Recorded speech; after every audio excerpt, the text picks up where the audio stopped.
আজকে আমাদের আলোচ্য বিষয়ে শচীন্দ্রনাথ সেনগুপ্তের সিরাজউদ্দৌলা নাটক নিয়ে। এই নাটকটা গল্পের আকারে কিভাবে সহজেই মনে রাখা যাবে সেই প্রচেষ্টাই আমাদের এই ভিডিওতে থাকবে আজকে। তাহলে সবচেয়ে প্রথমে নাটক আমাদের যদি মনে রাখতে হয় বা নাটকের ঘটনাবস্তু মনে রাখতে হয়, তাহলে আমাদের চরিত্রগুলো প্রথমে একটু মনে রাখতে হবে। মূল চরিত্রে রয়েছে সিরাজ, ওয়াটসন, লুৎফা, ঘসেটি বেগম। এছাড়াও পার্শ্ব চরিত্র হিসেবে রয়েছে মীর জাফর, রাজ বল্লভ, জগৎ শেঠ প্রমুখ চরিত্র। নাটকের শুরুতেই আমরা লক্ষ্য করি সিরাজ ওয়াটসকে বলতেছে। কাকে বলছে? ওয়াটস হচ্ছে ইস্ট ইন্ডিয়া কোম্পানির একজন প্রতিনিধি। তাকে বলছে যে তুমি কি জানো, যদি তোমার কোম্পানি আমাদের সাথে যে শর্ত হয়েছে সেটা রক্ষা না করে, তাহলে তোমাকে আমি তোপের মুখে উড়াই দিতে পারি। ওয়াটস বলছে হ্যাঁ জানি। বলে তাহলে তুমি প্রস্তুত হও তোপের মুখে ওড়ার জন্য। এই কথার পরে ওয়াটস বলে ঠিক আছে, আমি তো প্রস্তুত হব তোপের মুখে ওড়ার জন্য, কিন্তু আমার অপরাধ কি আমি তো সেটাই জানতে পারলাম না। তার অপরাধ দেখানোর জন্য সিরাজ মুন্সিজিকে একটা পত্র আনতে বলে। যে পত্রটা লিখেছিল ওয়াটসন। কে লিখেছিল?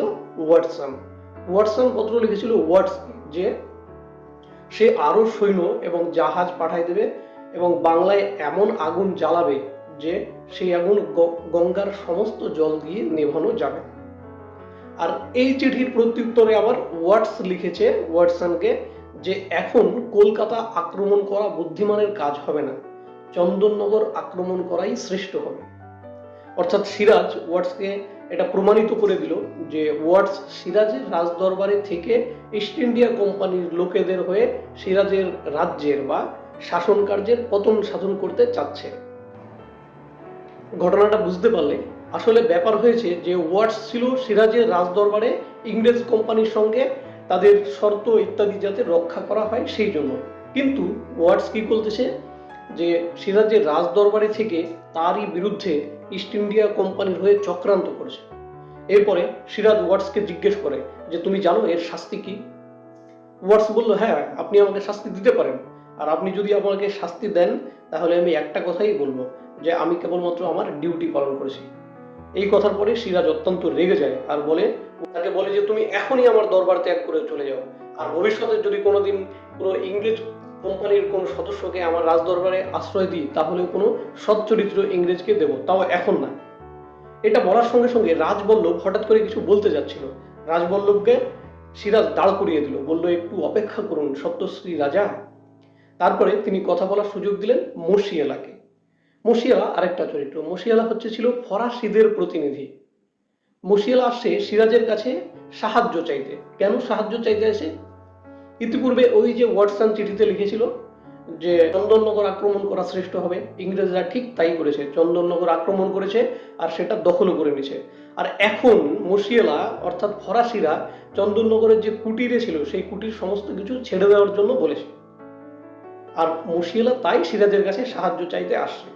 সিরাজ প্রথমেই মসিয়ালাকে বলে যে তোমাদের কাছে আমি লজ্জিত। এই লাইনটা একটু মনে রাখবা, যে সিরাজ কেন বলেছিল তোমাদের কাছে আমি লজ্জিত। তাহলে উত্তর বলতে হবে যে ফরাসিরা দীর্ঘদিন থেকে বাংলায় বাণিজ্য করছে, তা সত্ত্বেও কখনোই তারা নবাবের বিরুদ্ধচারণ বা নবাবের সাথে ষড়যন্ত্র বা কোনো রকম অসদাচরণ করেনি। আর আজ এই দুর্দিনে ফরাসিরা যেহেতু সিরাজের কাছে সাহায্য চাইতে আসে, তাই সিরাজের উচিত তাদের সাহায্য করা, কিন্তু সে এই মুহূর্তে সাহায্য করতে পারছে না, সেই জন্য সে তাদের কাছে লজ্জিত। এই প্যারাগ্রাফেই শেষে আরেকটা লাইন আছে যে আমার এই অক্ষমতার জন্য তোমরা আমাকে ক্ষমা করো। মনে রাখবা এই লাইনটাও ফরাসিদের উদ্দেশ্য করে সিরাজ বলেছিল। তার কোন অক্ষমতার কথা তিনি বলেছেন আর তিনি কেন ক্ষমা প্রার্থনা করছেন, তাহলে ওই একই কথা কাছাকাছি উত্তর হবে যে ফরাসিরা দীর্ঘদিন থেকে বাংলায় বাণিজ্য করলেও তারা কখনোই নবাবের সাথে অসদাচরণ করেনি। আর এখন তারা দুর্দিনে যেহেতু নবাবের কাছে সাহায্য চাইতে আসে, তাই নবাবের উচিত তাদের সাহায্য করা। কিন্তু ইতিপূর্বে সিরাজ পূর্ণিয়ার শওকতজঙ্গের সঙ্গে যুদ্ধ আর কলকাতার যুদ্ধে প্রচুর অর্থ ব্যয় আর লোক ক্ষয় হয়েছে, আর নবাবের মন্ত্রিমণ্ডলও এখন যুদ্ধের পক্ষপাতী নয়।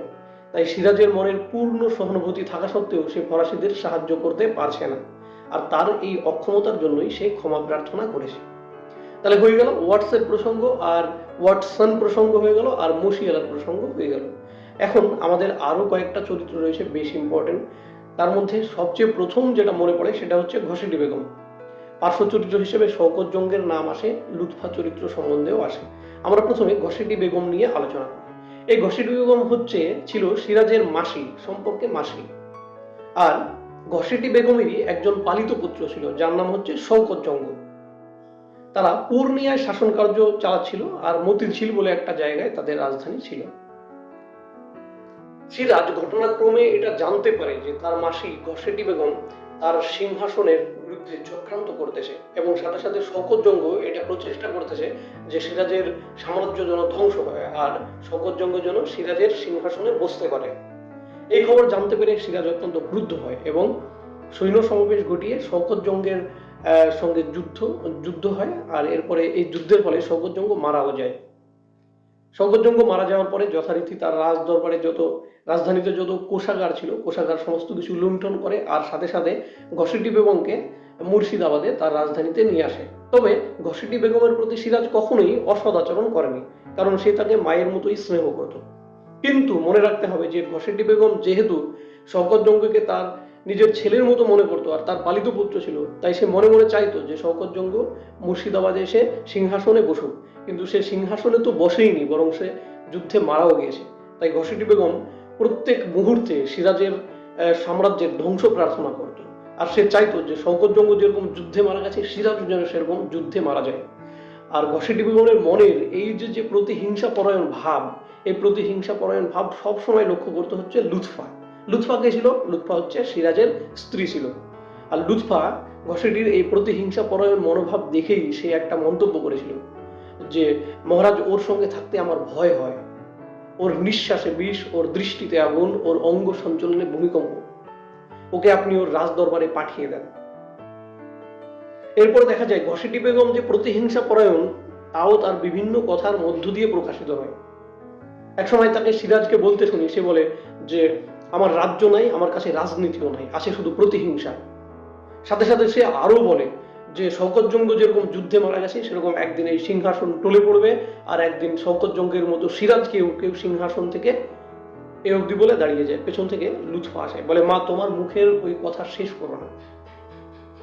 এভাবে সামগ্রিকভাবে আমরা দেখি এই নাটকে যে তোমরা যদি খুব মনোযোগ দিয়ে পড়ো তাহলে দুটো লাইন খুব ইম্পর্টেন্ট, যে তোমাদের কাছে আমি লজ্জিত আর আমার এই অক্ষমতার জন্য তোমরা আমাকে ক্ষমা করো, এই যে দুটো লাইন।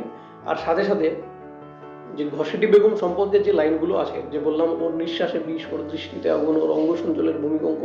তাছাড়া আরো একটা কথা যে বলা হয়েছে যে আমার রাজ্য নাই, আমার কাছে রাজনীতি নাই, আছে শুধু প্রতিহিংসা। এই লাইনগুলোর উপর বেস করে প্রশ্ন হতে পারে। কিভাবে প্রশ্ন হবে? যে এই লাইনটা কার সম্পর্কে বলা হয়েছে তার চরিত্র নিয়ে আলোচনা করো, অথবা এই লাইনটা কে বলেছে তার এরকম বলার কারণ কি। এই গেল আজকের সংক্ষিপ্ত আলোচনা। আজকের ভিডিও এই পর্যন্ত।